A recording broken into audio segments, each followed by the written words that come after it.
Welcome to Fantastic Vision. Please subscribe us before you watch today's video. In recent years, the United States has continuously increased its semiconductor export controls on China.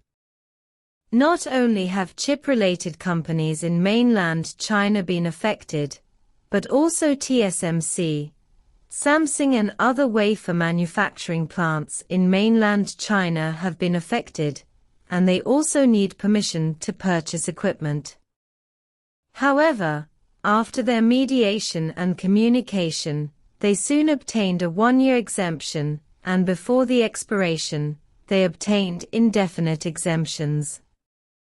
Just when everyone thought that the matter was over, the United States suddenly wanted to revoke their exemption. Recently, the U.S. media, Wall Street Journal, quoted an insider as saying that Jeffrey Kessler, Deputy Secretary of the Bureau of Industry and Security of the U.S. Department of Commerce, has notified mainland manufacturers with wafer factories, including TSMC, Samsung, SK Hynix, etc. The person in charge informed them that the United States plans to cancel the exemption that allows them to use American technology and equipment in mainland China. Doesn't this sound very convoluted? In fact, what the United States means is that TSMC, Samsung, SK Hynix, and other wafer manufacturing plants in mainland China originally obtained exemptions from the United States to purchase equipment, etc., and now the plan has been cancelled. I have to say that the United States is really capable of making trouble. It is indeed worthy of the current Trump administration. It is really a one-off thing. Nowadays, many U.S. decrees have just been proposed for implementation, and they can be suspended soon. The reversal is simply too fast. Although the news that U.S. officials have revoked the exemption has not yet been confirmed, and it is not an official decree publicly issued by the United States, according to past situations, the news that can be spread is very likely to be officially implemented by the United States soon. Therefore, the news caught TSMC, Samsung, SK Hynix and others by surprise, and they will inevitably be tossed. You know, since the United States issued a new semiconductor export control policy to China on October 7, 2022, TSMC, Samsung, SK Hynix, and others have been tossed twice for this. At first, they applied for a one-year exemption license. But they have not had an easy year. TSMC is nothing. After all, there are only mature process wafer factories in the mainland, and the impact is not too great. Samsung and SK Hynix are different.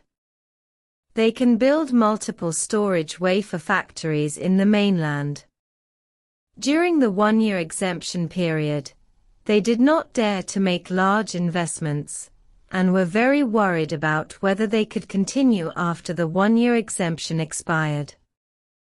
Finally, with their efforts to communicate, when the exemption expired in October 2023, Samsung, SK Hynix, and TSMC successively obtained that indefinite exemption granted by the U.S. Department of Commerce, so that their mainland wafer factories no longer worried about being affected by restrictions. I thought that the matter was over. After all, it was an indefinite exemption, so their mainland wafer factories began to continue operating. Who would have thought that more than a year and a half later, the United States could still toss about this matter again? Samsung and SK Hynix are currently the top two memory chip giants in the world, and mainland factories also have a lot of production capacity. This move will impact the global memory supply. However, this is not a problem that the United States considers. They don't care about the impact on the global chip industry chain. They only consider whether it is beneficial to them.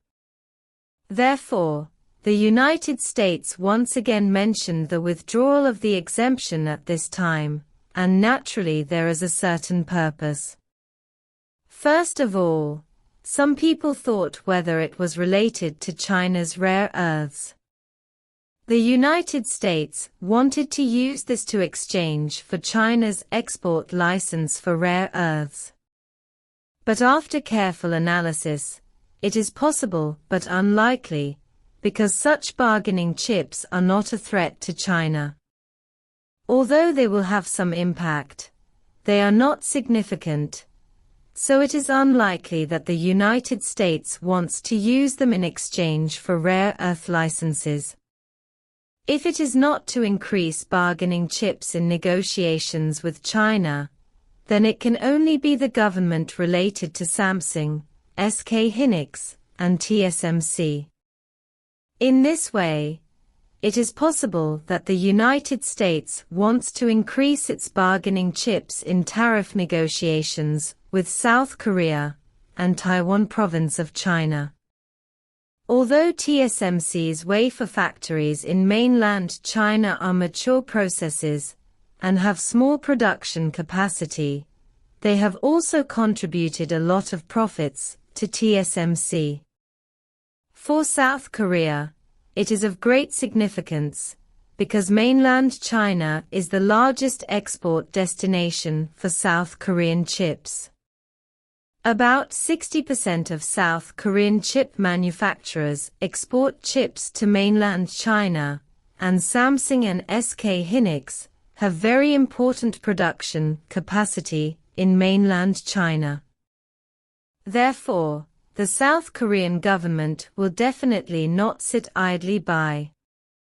Before Samsung and SK Hynix were able to obtain exemptions, South Korean government officials had communicated with the United States many times. If the news is true this time, I believe they will continue to communicate and strive for it. However, the US may not necessarily approve the withdrawal of the exemption this time, because other US departments also have objections, because it will affect the sales of US equipment, and will also push them to switch to mainland or non-US equipment, which will have a counterproductive effect. In this regard, some foreign media directly stated that the US is going to make trouble again, and no matter how much it makes trouble, it will still not get a good result.